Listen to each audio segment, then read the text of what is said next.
everybody. Good morning and good day. I hope you're having a good one.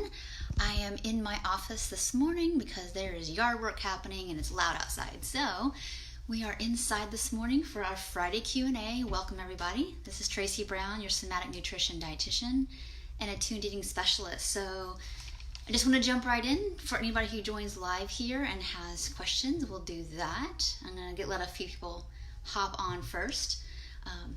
Get some coffee in as we're talking this morning. I hope you've had a good week, and I hope you have nourishing plans for the weekend as well.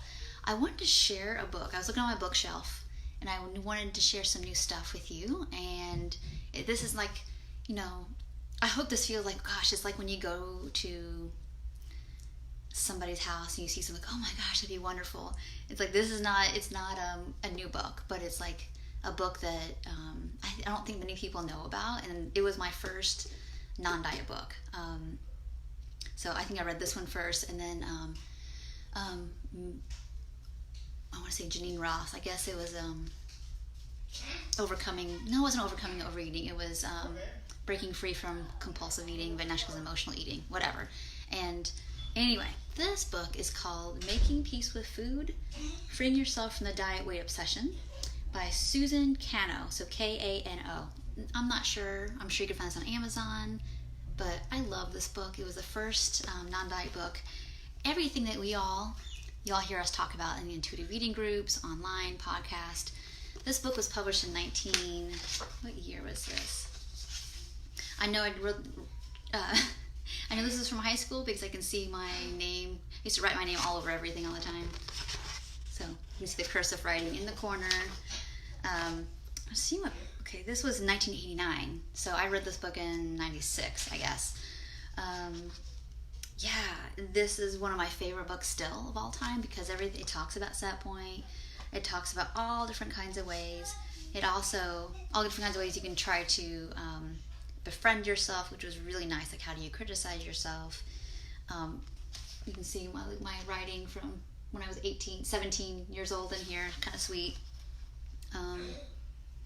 It's interesting. This is what I wrote down. Write down 3 negative statements that you repeatedly say to yourself.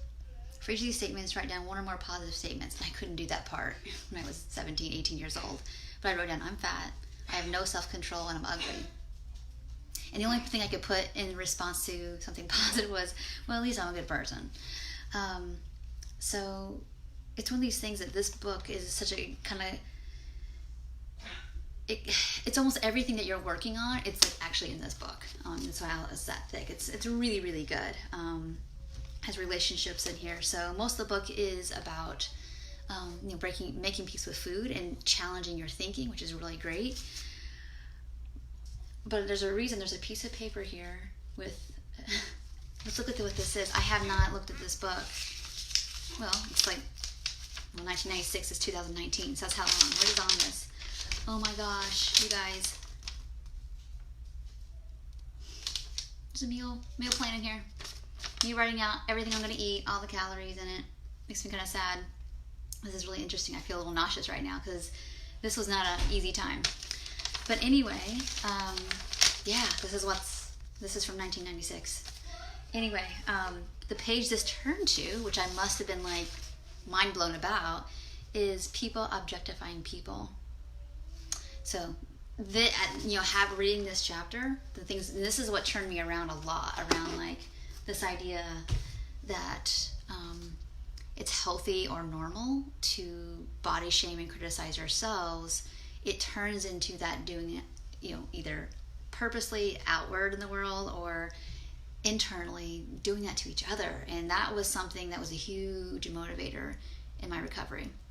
So anyway, I recommend you get the book, Making Peace with Food, Susan Cano. It's a really good one. So if anyone has any questions now as I'm talking, please chime in if you'd like. This is Q&A Friday. If not, no big deal. I won't stay on too long. The other resource I wanted to share besides this book, and I didn't know this, I promise I did not know that list was in there. That was interesting. Let's see here. I want to talk about food, because oftentimes people want, like, well, I I just wanted to learn how to cook, and I want to learn some new recipes, and I want it to be real food. When I say real food, not like that whole food and no preservatives kind of stuff. Not that that's a bad thing. It's just it still sounds really the wellness industry kind of talk. So when I say real food, I just mean like you find a recipe and you make it basically, and it's not fussy. I mean, it doesn't mean you can't make complicated recipes. It doesn't mean you can't make nutrient-dense recipes. It just means that we're not qualifying it as, anything. It's just food. Anyway, I have come across in the last couple weeks a YouTube channel called Tasty, and they have these probably pretty short, fast-forwarded making food videos. So I recommend you go there. I don't have any affiliation with them. I've just found it on YouTube because I'm there a lot with my channel there. And I think Tasty's a really fun, inspirational way to see food being made. To see food that like maybe you haven't had in a while, being made in a fast kind of way that doesn't seem doesn't seem fussy, and totally doable. And my very favorite video on that whole channel is salads that don't suck, because that's me. If a salad sucks, it's not going to happen. I don't crave salads, but when I do, it's going to be really good. So knowing your preferences, they make all kinds of cool desserts. If you want to make really simple stuff, if you want to make really complex stuff, it's all there. And there's thousands of videos, and it's a really cool channel if you're looking for some food inspiration to enjoy again. Instead of like looking at food to not eat, this channel is non-diet food, which is awesome. All right, well, I think that's it for today. I just want to share a few resources with you. But yeah, the book, check out Tasty. Tasty, I'm sure has a website, but it's on YouTube, Tasty. Just for some easy, quick, I think mostly quick ideas. I mean, they're showing how to make something in like 4 minutes. So that means, real time is probably not forever, essentially. And I think that's it for today. I'm not going to go into any deep topics. I want you to take these 2 resources and just really, pick 1 or 2 things. Oftentimes we overcomplicate all this and we try to read everything, know everybody's stuff. It's like pick a couple of things and really just focus on that and go all the way through it. Again, we tend to also, hi Mary, I'm getting ready to hop off. If you have any questions, please ask them while I'm live here. This was like I shared 2 resources that I haven't before. It's kind of resource day. I'm going to share some stuff. But anyway, if you, and hi Carrie as well, I'm getting ready to hop off, but please watch the video from the beginning, and everybody have a really good weekend. If you have questions, please put them in, and I will be happy to answer. Take care. Bye.